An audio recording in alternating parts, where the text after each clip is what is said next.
Sir, आप लगातार कह रहे हैं कि इस बार का जो चुनाव है वो लोकतंत्र को बचाने का चुनाव है, लेकिन भाजपा बोलती है कि यही कांग्रेस पार्टी है जो 42वें संविधान संशोधन में प्रियम्बल में सेकुलर वर्ड जोड़ देती है, सोशलिस्ट वर्ड जोड़ देती है। इमरजेंसी का टाइम था उस समय। देश को सेकुलर नहीं मानते हैं तो 10 साल से पकौड़े तल रही थी उनकी सरकार। बिल क्यों नहीं लाए सेकुलर वर्ड हटाने का? आरोप लगाना और भाग जाना ये इनकी नीयत हो गई है। आप लोग अंबेडकर साहब की बात करते हैं, उनके संविधान की बात करते हैं, तो ऐसी क्या ज़रूरत आ पड़ी कि अंबेडकर साहब ने इतना सोचा समझ कर प्रियम्बल बनाया होगा? आप लोग को उसमें सेकुलर वर्ड जोड़ने की ज़रूरत पड़ गई। देश के प्रधानमंत्री का स्तर लगातार गिर रहा है। हम हर बार सोचते हैं बस अब इससे नीचे नहीं जाएंगे, वो फिर और नीचे चले जाते हैं। ये देश का दुर्भाग्य है। इसी छत्तीसगढ़ में रायपुर में SC/ST के युवाओं को नग्न प्रदर्शन करने की नौबत आ गई थी कांग्रेस की सरकार में।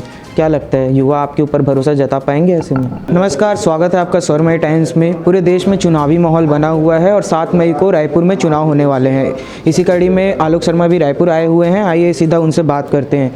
सर, आप लगातार कह रहे हैं कि इस बार का जो चुनाव है वो लोकतंत्र को बचाने का चुनाव है, लेकिन भाजपा बोलती है कि यही कांग्रेस पार्टी है जो 42वें संविधान संशोधन में प्रियम्बल में सेकुलर वर्ड जोड़ देती है, सोशलिस्ट वर्ड जोड़ देती है। इमरजेंसी का टाइम था उस समय। इसके अलावा वक्फ बोर्ड कानून जैसे बहुत सारी चीज़ें इसी कांग्रेस सरकार के कार्यकाल पर होती हैं। तो इस आरोप पर आप क्या कहना चाहेंगे?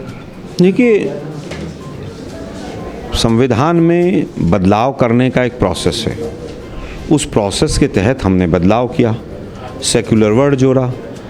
देश के प्रधानमंत्री बताएं क्या वो देश को सेकुलर मानते हैं कि नहीं मानते, और अगर मानते हैं तो आरोप लगाना बंद करें, और अगर देश को सेकुलर नहीं मानते हैं तो 10 साल से पकौड़े तल रही थी उनकी सरकार।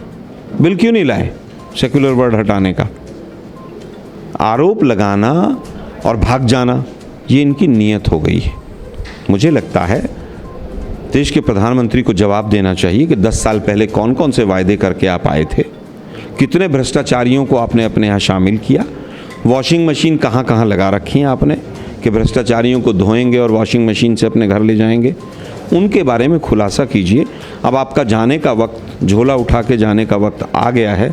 मोदी साहब, देश को अब गुमराह करना बंद कीजिए। आप लोग अंबेडकर साहब की बात करते हैं, उनके संविधान की बात करते हैं, तो ऐसी क्या ज़रूरत आ पड़ी कि अंबेडकर साहब ने इतना सोचा समझ कर प्रियम्बल बनाया होगा? आप लोग को उसमें सेकुलर वर्ड जोड़ने की ज़रूरत पड़ गई। देखिए, अंबेडकर साहब के संविधान में ही तमाम संशोधन का भी रास्ता वही दिखा कर गए, और उसी संशोधन के रास्ते से ही हम आगे बढ़ें। देश सेकुलर रहे तो अच्छी बात है ना, इसमें तो बुराई नहीं है। वो वक्फ बोर्ड की बात, इसकी बात, उसकी बात, वो तो चालू हुए थे मछली के कांटे से। मायोवाद, मुस्लिम लीग, पाकिस्तान, मुसलमान, मंगलसूत्र। देश के प्रधानमंत्री का स्तर लगातार गिर रहा है। हम हर बार सोचते हैं बस अब इससे नीचे नहीं जाएंगे, वो फिर और नीचे चले जाते हैं। ये देश का दुर्भाग्य है। आप मैनिफेस्टो की बात जब करेंगे, आपके कांग्रेस पार्टी के मैनिफेस्टो की, तो ऐसे ही वक्तव्य मोदी जी के द्वारा दिए जाते हैं, बयान दिए जाते हैं, मुसलमान, मंगलसूत्र, और इतना ही अच्छा मैनिफेस्टो आपने छत्तीसगढ़ के जो विधानसभा चुनाव थे उस समय भी बनाया। तो क्या कारण था कि जनता भरोसा नहीं कर पाई? शायद हम अपनी बात को अच्छे से छत्तीसगढ़ की जनता तक नहीं पहुंचा पाए। उनका झूठ चल गया, हमारा सच छुप गया। उन्होंने कहा 3100 रुपये MSP देंगे, जनता ने भरोसा कर लिया, वो भरोसा टूट गया। इस बार 11 में से 11 सांसद हमारे चुन कर जाएंगे और छत्तीसगढ़ की आवाज़ को संसद में उठाएंगे। हमारी सरकार आ रही है, इनका जाना तय है। मेरा आपसे आखिरी प्रश्न है, आप हिस्सेदारी न्याय योजना की बात कर रहे हैं, उसमें SC/ST युवाओं की भी बात कर रहे हैं। इसी छत्तीसगढ़ में रायपुर में SC/ST के युवाओं को नग्न प्रदर्शन करने की नौबत आ गई थी कांग्रेस की सरकार में। क्या लगता है, युवा आपके ऊपर भरोसा जता पाएंगे ऐसे में? बिल्कुल जता पाएंगे। अगर कोई इस तरह की घटना घटी तो वो बिल्कुल दुखद थी, चाहे हमारी सरकार हो और चाहे किसी की भी सरकार हो। किसी की भी सरकार हो, ऐसी घटना को हम किसी भी रूप में जस्टिफाई नहीं कर सकते। हम सख्त से सख्त कार्रवाई करने की वकालत करते हैं।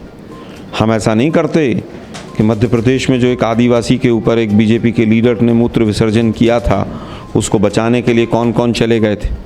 मूत्र विसर्जन किसी आदिवासी पे हुआ और मुख्यमंत्री किसी आदिवासी के पैर धो रहे थे। हम ऐसा नहीं करते हैं। इस तरह की कोई भी घटना किसी भी समाज के लिए शर्मसार करने वाली बात है, लेकिन हमने कभी भी आदिवासियों के जल, जंगल और ज़मीन पर डाका नहीं मारा, जो इस सरकार अपने व्यापारी मित्रों के माध्यम से मारती है। मुझे लगता है युवा इस बार पूरी तरह से मोदी जी के झूठे वादों से विमुख हो चुका है और युवा ही इस बार सरकार बनाने जा रहा है। इस बार हमारा जो न्याय पत्र आया है कि 1 लाख रुपए हर युवा को देंगे, 1 लाख रुपया हम हर गरीब महिला को देंगे। जनता पूरी तरह से इस बार मोदी जी की सरकार को उखाड़ कर फेंकने के लिए तैयार बैठी। तो ये थे हमारे साथ आलोक शर्मा जी, जिनका कहना था कि हमने कभी भी आदिवासियों का जंगल नहीं जीना और अगर कहीं भी इस तरीके की घटना होती है तो वो निंदनीय है, चाहे कांग्रेस की सरकार हो या भाजपा की सरकार हो। ऐसी ही खबरों के लिए बने रहिए हमारे साथ। कैमरामैन अरुण जंगेल के साथ मैं राघवेंद्र पांडे, स्वर्मा टाइम्स रायपुर।